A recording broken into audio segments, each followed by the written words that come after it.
Yo les gars, aujourd'hui on se retrouve pour un nouveau tuto créatif. Comment rendre un accessoire indestructible ou tout simplement faire des paramètres dessus. Donc pour régler la vie et tout ça, je vais vous expliquer ça tout de suite dans ce tuto. Mais avant, n'hésitez pas à vous abonner et à lâcher un like, ça me fait extrêmement plaisir. Et surtout, ce qui me fait le plus plaisir, c'est que vous commentiez le tuto que vous souhaiteriez sur cette chaîne. Franchement, ça me fait extrêmement plaisir ce genre de commentaires. Alors c'est parti, on commence tout de suite par le tuto. Let's go. Du coup, maintenant vous allez dans appareil et vous allez sur manipulateur d'accessoires. Une fois que vous êtes dessus, vous allez le prendre. Et une fois que vous l'avez pris, normalement il va apparaître comme ça. Il va être en rouge. Quand il est en rouge, ça veut dire qu'il ne contient aucun objet. C'est-à-dire qu'il ne va pas fonctionner tant que vous ne l'avez pas mis vers un objet, puisqu'il ne peut pas savoir quel objet vous voulez modifier. Du coup, nous, pour le coup, on va modifier l'arbre de gauche et on va laisser l'arbre de droite pour l'exemple. Du coup, comme vous pouvez le voir, on voit bien que là, il a été sélectionné, l'arbre.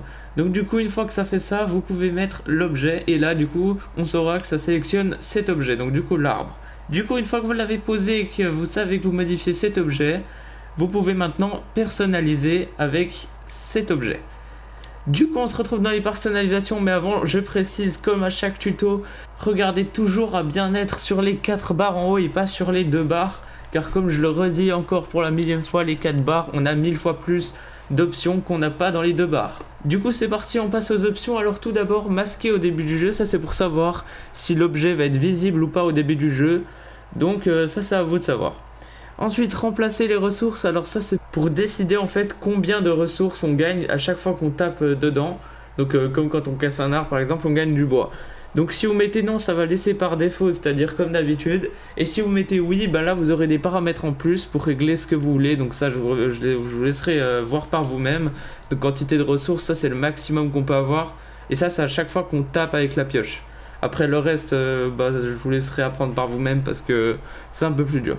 Ensuite, priorité. Alors ça, on s'en fiche un peu, c'est pas vraiment la priorité justement. Ensuite, affecter tous les objets dans une zone. Alors ça peut être pratique justement si vous faites par exemple un bâtiment, si vous voulez que tout un bâtiment soit indestructible.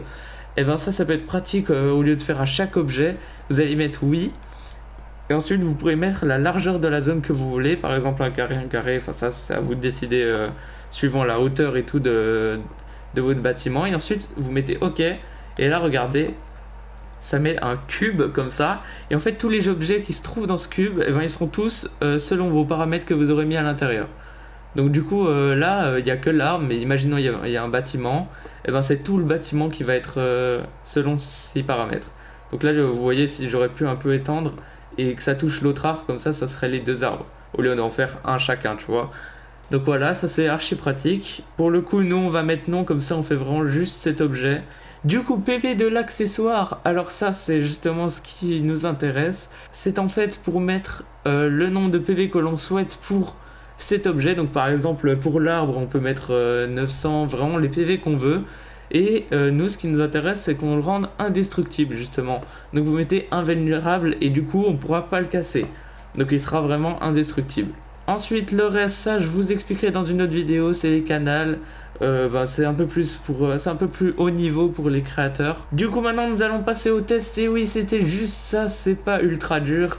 Justement, c'était un petit tuto. Du coup, on passe au test. C'est parti. Voilà, alors je lance le jeu et comme vous pouvez le voir, l'arbre de gauche, il est indestructible et celui-là, c'est l'arbre d'exemple. Alors c'est parti, on va voir. Donc là, comme vous voyez, quand je tape, je gagne bien des ressources. Bon, ça, c'est les ressources que j'ai mis par défaut dans les paramètres. Donc en gros, voilà, on peut le casser et tout, vous avez capté. Et là, regardez, on va à l'autre arbre que j'ai modifié. Et là, regardez, on gagne rien parce que j'ai mis 0 de ressources. Et en plus, il est indestructible. Donc ça, c'est vraiment cool. Franchement, je trouve c'est vraiment un bon objet qu'ils ont rajouté dans la mise à jour. Du coup, je vous le conseille de l'utiliser dans vos maps. Franchement, ça peut être vraiment pratique. Sur ce, on se laisse sur cette vidéo. N'hésitez surtout pas à commenter, à liker et à vous abonner. Sur ce, je vous dis ciao!